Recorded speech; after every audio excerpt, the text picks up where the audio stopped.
الشيطان الرجيم بسم الله الرحمن الرحيم إن الحمد لله نحمده ونشكره ونستعينه ونعوذ بك من شرور أنفسنا ومن سيئات أعمالنا ما يهد الله فهو المهتدي. I give all thanks, praises, and adoration to Almighty Allah, and I welcome you all to another exciting edition of our program, Eternal Bliss, a program that is put together by Nursery Lifati Society to inspire, to educate, and to teach the world about the Deen of Islam. And today, my name is Kafayat Oyewo Oyelere. Today, I have right here with me a very special personality, someone who happens to be the Zonal Women Affairs Secretary for NASFAT, Lagos Zone 2, and she's also the Deputy Director, Office of Education Quality Assurance, Ministry of Basic Education, Lagos State, Alhaja Aisha Bosumola Busari. Alhaja Busari, can you say salam alaikum to our viewers? Salam alaikum wa rahmatullahi wa barakatuh. Wa alaikum salam wa rahmatullahi wa barakatuh. You are highly welcome. It's my pleasure to have you right here. It's Ramadan Kareem. Allahu Akram. Yes, mashallah. And today, the topic we are looking at is coping with Ramadan. Coping with Ramadan as a career woman. We'll go on a short break. And when we are back, we'll be talking about this topic. Thank you. Stay tuned.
You're welcome back.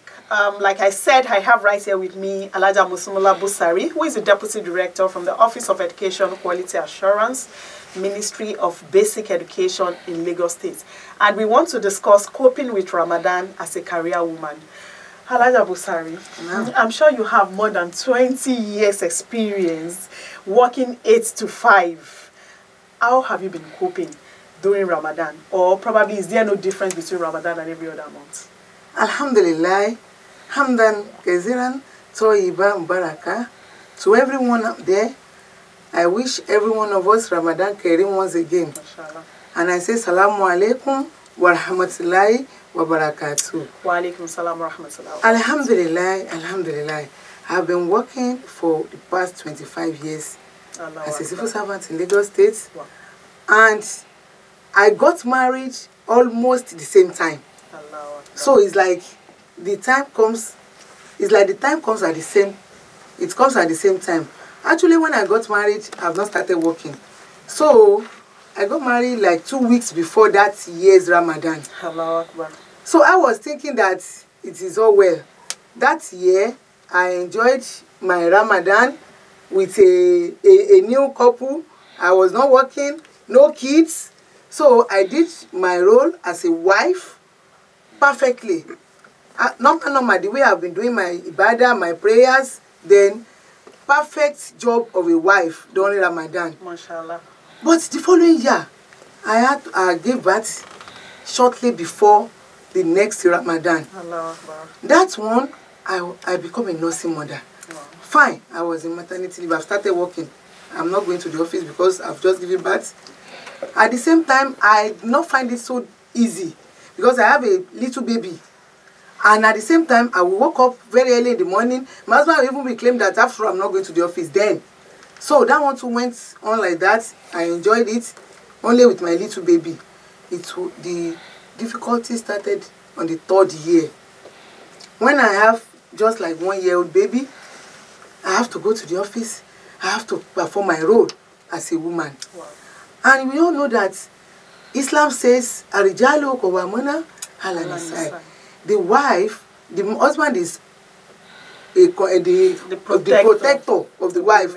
Yeah. I have to perform my role as a Muslim woman. I have to wake up very early, observe my nafila, prepare food for my husband, take care of my little kids, take him to take care. All these things is a big and great challenge for me. Then it was like, when will I rest? What kind of life is this? I'm so, in fact, I couldn't explain. I was like, regret that why did I get married itself? It has not been easy. Before I got married, I normally observe my tahajjud. Even when it is not Ramadan period, I will observe like 10 rakah. During this period, I will manage to observe 2 or 4 rakah. So those are the areas where the problem comes up. While my husband will wake up, we just go to his salat, observing his nafila normal. At the end of the day, alhamdulillah, I try to cope. Yes, I need you to give me specific coping mechanisms, because that's taking me to the next question actually. You know, as a young mother, you discover that after the sahur, after preparing the meals, after doing all the things we're supposed to do, and you now have little kids. That same time you wish to take a rest, you want to take a nap, that's when these little ones will wake up. And then they start requesting for this and that. And that period can actually be energy draining. Wallahi, what do we do? It is. That time, I did not even know. But now, when I'm counseling the young ones, I used to advise them that don't do the way I do, because I used to nag. And I'm not finding it easy with my husband. We used to quarrel over this issue then.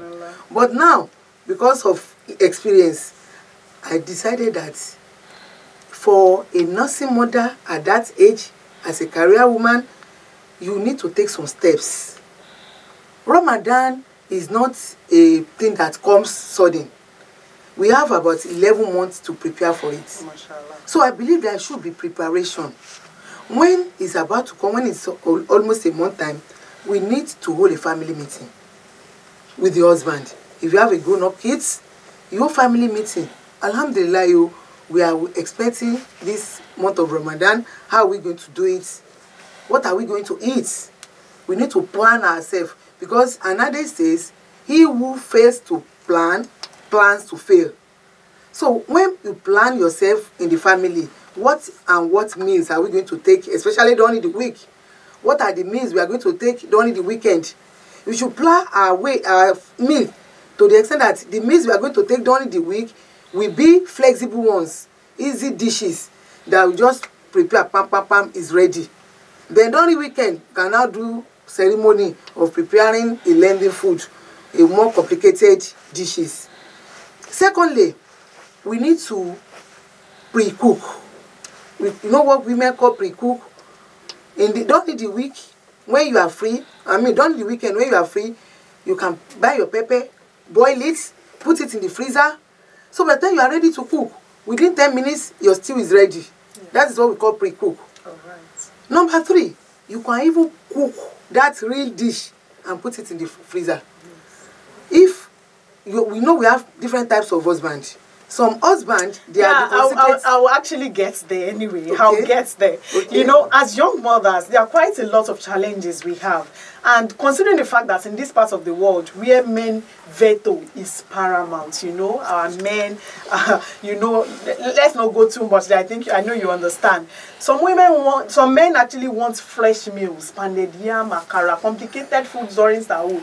And you know, I have little children to deal with. At the same time, I have the office, or maybe I have to get out to work the following morning. What do we do here? Actually, in that case, you know, as you have said, that we have different types of men. Some men, they are so considerate. Whatever you give them, they will eat. But to some, they believe it is their right. And in the actual sense, it is their right for you to give them whatever they wish to eat, whatever they crave. So in this case, as a woman, we need to struggle to try to satisfy. As we are satisfying our children, our babies, we need to satisfy our husband, because they are our first baby. You mean we should pan them? If your energy can take it, if not, we plead. We won't turn it into argument. We plead unto them, please, my dear. You know our men, they are so flexible. Yeah. By the time you paparazzi them, you tease them. Yeah, sweetheart. With sweethearts, my honey, darling. Why don't you manage this, please? I will prepare the pounded yam for you on Sunday. Chicken. You know, that kind of a thing. Yes. Not that I'm not doing any pounded yam. Am I your slave? Right. This. Right. So we talk to them in a gentle manner. We plead with them. And I believe when we do this, because of the love they have for us, they will understand. Okay, yes, I get that, ma'am. But is it also permissible for men to assist us when it comes to cooking? Well, it is permissible. We learn from the tradition of the Prophet Muhammad Sallallahu that prophets at times normally help Aisha at the little work at home.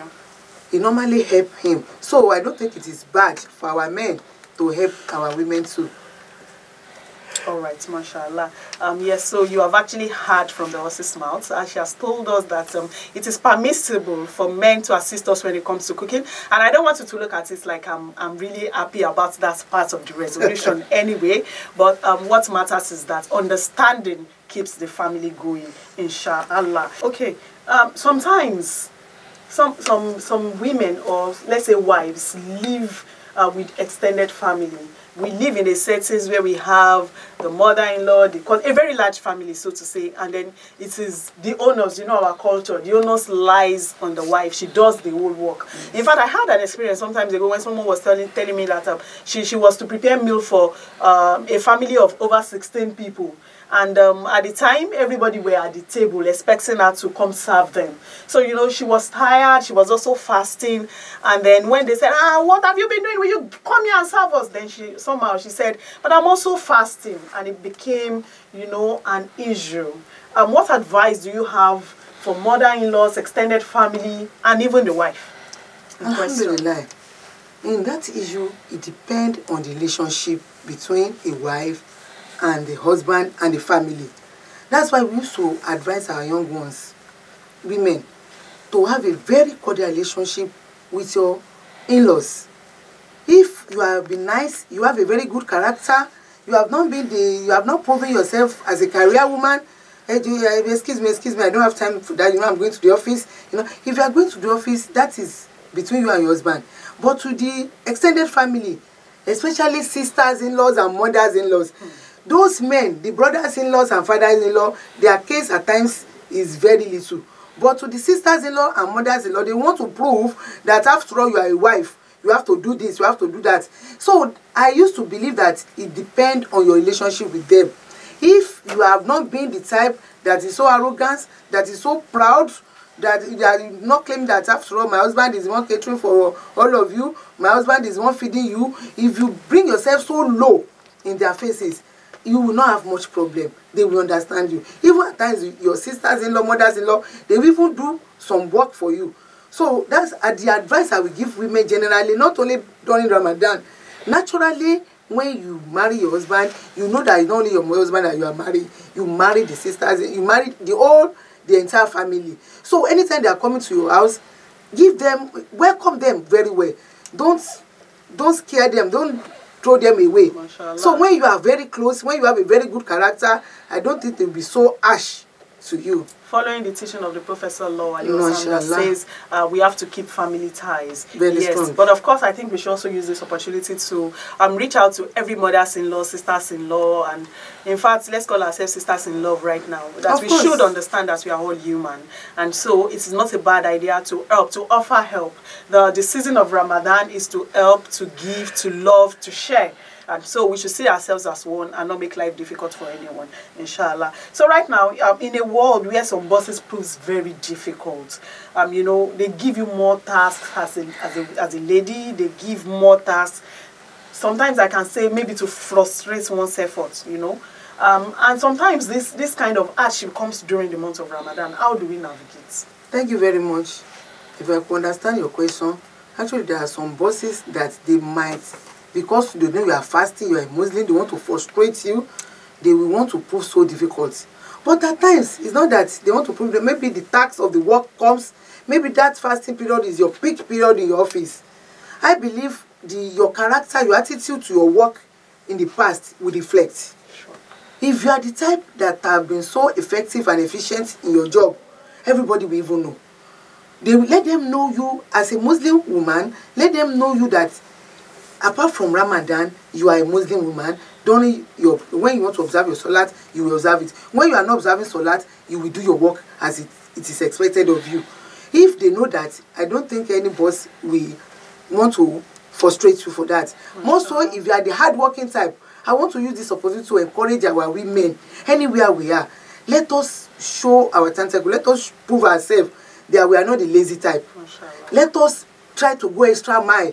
Even the ones that your boss, for example, like me in my office, nowadays, just this morning, my boss called me, telling me that I should prepare something. I said, Ma, that thing you said I should prepare, we have an officer doing it. She said, I order you because I know you will do it better. So that's a reflection of a good behavior to a boss. Once they know that you will do any task even to you better, by the time you now say that, Ma, you know Ramadan is coming, no, please, Ma, small. This time around, I will not want to delay. I will want to leave home latest. I want to leave office latest by 6 so that I can get home to prepare iftar for my family. So depending on your relationship and depending, you know, the way you have been doing your work, some of us we just hide on saying because I'm a Muslim we are fasting. Some of us we Muslims we get to our office in the morning, put our head on the table, sleeping. It's not done. As a career woman, you know your rights and should know your duty. When they know that you are doing your job very well, nobody will want to frustrate you. Mashallah. If you are the lazy type, that's when they will frustrate you. Yes, I agree with you. It is not even allowed. It's not part of our ethics. Laziness is not part of our religion. And so during Ramadan or not, you are expected to do your best, to put in your best in whatever you do. Men get more time for ibadah. It's obvious. That's obvious. You know, they have more time to recite the Quran. All those times you are in the kitchen trying to put things together, they are using it to perform salat, to tilawah, to read the Quran, to do a whole lot of things. So does this mean that they get more reward than women? And is cooking and doing other house chores enough for women? I mean, are we exempted from doing all other things? So far, we are trying to maintain the Alhamdulillah, we all know that Ramadan is a month full of blessing, yes, full of mercy, yes, full of ibadah. So everyone is striving to achieve the success of Ramadan. Be you a man or a woman, So as a female, I believe we should all strive at it too. Though all efforts of a woman during Ramadan is an act of ibadah. Mere waking up very early in the morning is an act of ibadah. Your cooking for the family is an act of ibadah. All your responsibilities as a woman is an act of ibadah. At the same time, your real ibadah shouldn't be jeopardized. You observe your 5 daily prayer, normal. Your tarawih, normal. Your recitation of Quran. For example, I have sisters group that will share the Quran during Ramadan, so that we have somebody pushing us. We will not be lagging behind. Yes, to have an every day. Yes, partner. to have accountability. Then even in the family, I had to spread another juzu with my family, my children and my husband. Oh yeah, have you every day you submit the one you have completed. Wow. So this style will push you to attain those acts of ibadah too. Because if not, before you know it, you will relent on effort. And I'm so busy, the little time I have, I want to sleep. Or what's crown everything is for one to be a conscious Muslim. Because if you did not recite your portion of the Quran, you will not be able to sleep. Even if you say you want to sleep, you will not be able to do it. Early in the morning when you are doing your sahur, I normally be fast at it, so that I will quickly go and observe my own nafila too. I will not allow any man to carry all the ibadah from me. I want to have my own reward too. All right, yes. Mashallah. Yeah, so I want to believe that we are going to get double the reward. Inshallah. Because we do a lot, and for everything we do, we are going to, may Allah accept it from us as an act of ibadah. Amen. Remember, she has said we must not lag. We should do this with the whole of happiness in our heart, and then may Allah accept all our strives as an act of ibadah. Thank you very much, Aisha Musumala Busari, for being part of the event today. I'm really very happy to have you around. So I want to ask, do you have people you're mentoring, considering your office? Because we really need people like you to mentor a lot of people, and I want to believe that once we come around, or how can we get to you if we need you to be our mentors? Alhamdulillah, that I have to do it because I have people that mentor me too. Okay. People like Alaja Latifo Opono, Alaja Fatima Oyekon, Alaja Sanusi of Form 1. When I was very young, as a young woman, Muslimah, they mentor me, they advise me. That period that I used to say I used to nag, they like, no, they don't do it like that. Same thing I passed to the junior. Presently, I have my youth, the youth wing in my zone. I normally have seminar with them, talk to them, most the young couple among them, even with their husbands. Because at times when you are mentoring them, you don't call their husband. At times it's a waste. I call them, please, brother, help your wife at home. Consider them, understand them. Gone are the days of wives that are fully housewives. Do you want your wife to be an housewife? They will say no. If you don't want her to be a full housewife, then you have to cooperate with her in doing things at home. At times when your husband leaves the house without sweeping, there's nothing stops you from helping her to sweep it if you are the one that gets out later after her. So these little things goes a long way. Even in my office, people that are not nurse-fat, when I find that people are free to come to me, because I used to advise them on how to do things, how to organize themselves, how to cope with their family easily. May Allah accept it as an act of ibadah. May Allah make it hujah for you and not against you, inshallah. Because that's like, thank you very much for being part of the program. I'm using this opportunity to let you know that our radio and television programs on MITV and NASFAT have our Eternal Bliss comes up at 3:45 a.m. to 4:15 a.m. every day throughout Ramadan. And in Radio Lagos 107.5 FM, 5:10 p.m. to 5:35 p.m. daily throughout Ramadan. And we also have quite a number of lined up activities for the month. And the last 10 days of Ramadan, we are going to be having the special itikaf at the Lagos State Secretariat Mosque Extension, Lausa, Ikeja, Lagos. These are just a part of the programs that we do for NASFAT. Thank you very much for joining us on this episode of Eternal Bliss. While we expect you to join us tomorrow, same time, same station, where we'll be discussing another very interesting topic. May Allah spare our lives. May Allah accept our strives. May Allah continue to be with us. Once again, my name is Kafaya Toyewa Oyelere, and I have been talking to Alaja Busari, Aisha, Musumola. Till tomorrow, inshallah. Assalamu alaikum wa rahmatullahi wa barakatuh. Wa alaikum salam wa rahmatullahi wa barakatuh.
Yo